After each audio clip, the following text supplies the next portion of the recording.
All right, guys, space heaters. We all love them when it starts to get cold, but sometimes they just stop working for whatever reason. So let's look into that.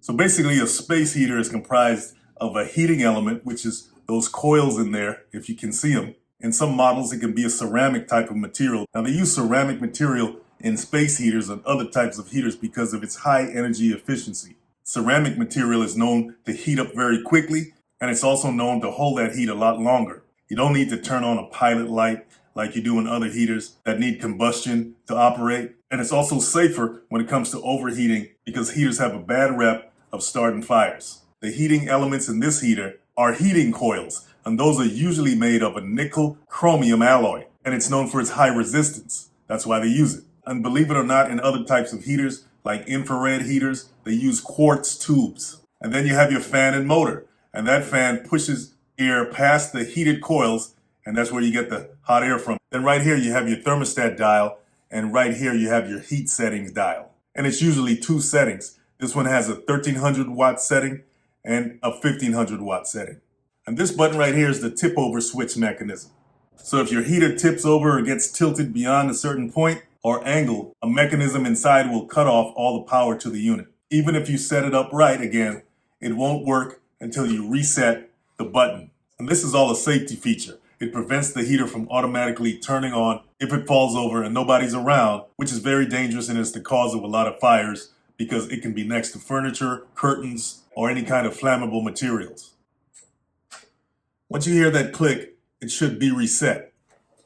Fortunately, in this model, you don't necessarily have to do it manually. For example, if I turn it on,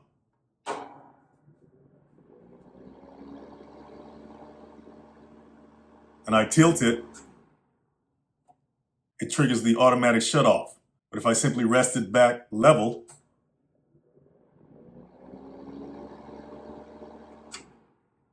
it resets itself. So in this model, you don't necessarily have to do the manual method. So if you're having an issue with your heater turning back on, it could be an issue or malfunction with your tip-over safety switch.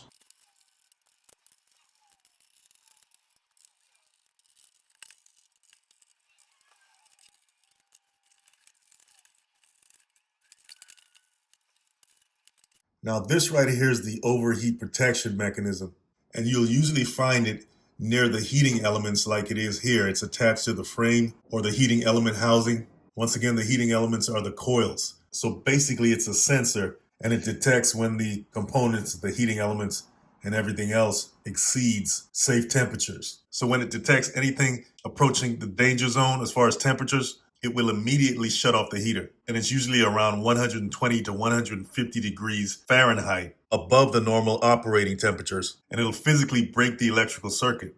So you'll see the red hot coils stop glowing, but the fan may still be going to help cool everything down. So even if you turn the control knobs, the temperature settings, nothing will work until everything cools down for the heater to work again.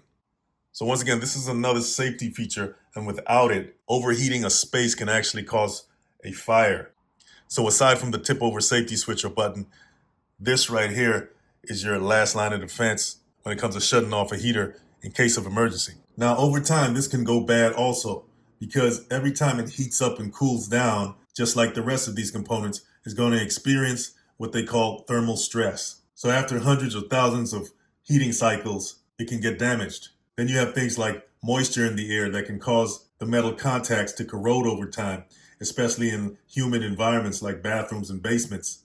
So enough oxidation or rust can actually build up on the contact points and damage the connection, and basically make the connections useless because it can't conduct electricity like it used to, even when the heater is cool. Another way this component, like any other components in here, can get damaged is by dropping the heater or just mishandling it, being rough with it. That's going to damage an already fragile sensor mechanism. As you can see, these connections are very delicate here. Then they have sensors that are more like a fuse, and if that trips one time, that's it. It can't be reset. You got to replace it. If you have a power surge, that can damage the components. This thing operates off of resistance, but if you have too much resistance, that can damage the sensor itself. Then you got dust and debris that can build up on the connections, which will cause the sensor not to operate properly. So if you turn on the heater, even in fan mode, and it doesn't work, the heater doesn't turn on at all, or it shuts off, after just a few seconds, or if it never shuts off, even at its highest heat setting, or if you have to keep resetting it constantly, most likely you have a bad sensor and it needs to be replaced. Now right here is the thermostat, and this knob is attached to it. I know you probably can't see it, but there are contacts in there that can get worn down over time. After so many heating cycles, they can develop rough surfaces, get burnt out, or develop irregularities that'll throw off the electrical connections, even to the point of them not making any contact at all, or even getting fused or welded together where the contacts won't open. Now that strip of metal right there is a bimetallic strip, and what that does, it bends as the temperature changes. Now it's called bimetallic because it's usually composed of two different types of metals. It can be copper and iron, or brass and steel. So when the strip heats up, one metal wants to expand more than the other. So since they're stuck together, this forces the strip to bend or curl in a certain direction. The metal that expands more ends up on the outside curve. And when it cools down, the metals contract at different rates and the strip bends back the opposite way. Now, since it's connected to the thermostat switch, as the air in the room warms up, the strip will gradually bend in one direction until it physically pushes or pulls the switch contacts apart, and that breaks the circuit, turning the heater off. Now, when the room cools down, the strip bends back the other way, and that allows the contacts to close again, and that turns the heater back on. So when you turn the thermostat dial, you're changing how far the bimetallic strip needs to bend before it triggers the switch. If you turn the dial up to the higher setting, it needs to get warmer, meaning the strip needs to bend more before shutting off. And if you turn the dial down to the lower setting, that just means it's going to shut off sooner and the strip won't have to bend as much. Good thing about this is you don't need any batteries. It's purely a mechanical process and it only responds to temperature changes. Now the bimetallic strip can lose its springiness to the point where it no longer triggers the switch, or it can become permanently bent in one position. And this is after possibly years of expanding and contracting. And also after a while, the thermostat can also lose the ability to read the room. In other words, read the temperatures accurately. So if the room is 65 degrees, the thermostat may pick it up as 75 degrees Fahrenheit, and that can cause the heater to shut off. That's what's called calibration drift. Then you can have just a faulty knob. The knob shaft can break or it can get stripped where it's not even adjusting the thermostat. Then of course, all these wires, they can get corroded over time as well. We talked about moisture and oxidation. Corrosion creates high resistance, and that can break the circuit and it'll definitely interfere with the proper operation of the thermostat or any of these components. So the wires can be loose, they can be broken. So when you're doing your troubleshooting, you got to check all of that. So a sign of a bad thermostat is if the heater keeps running continuously and it never shuts off, even when the room is very warm. Or it could be the heater won't turn on at all, even if the thermostat is turned to its maximum setting. If it's short cycling, that means it's cycling on and off. That's because it's misreading the temperature of the room, and turning the dial has no effect on when the heater turns on or off. And of course, dropping the heater can damage the thermostat as well. Now, the difference between a bad thermostat and the overheat protection element is that when a thermostat is bad, it's going to affect the normal temperature regulation, while the overheat sensor is only going to kick in when the temperature is in the danger zone. So if your heater is not maintaining a comfortable temperature, meaning that it's getting too hot and nothing shutting off, it's probably a thermostat issue. Now, you can clean the contacts or you can maybe tighten some connections, but you're probably better off replacing it in an older unit. All right, so what about the heat setting switch? All this does is control how much power is flowing to the heating elements, the coils up there. And you can switch between different heating circuits. On the low setting, it's 1300 watts. It'll only send power to a part of the heating element. On a high setting, it'll send power to the entire heating element. Now on fan mode, it just cuts the power to the heating element entirely, but it keeps the fan motor running. Now how can this go bad?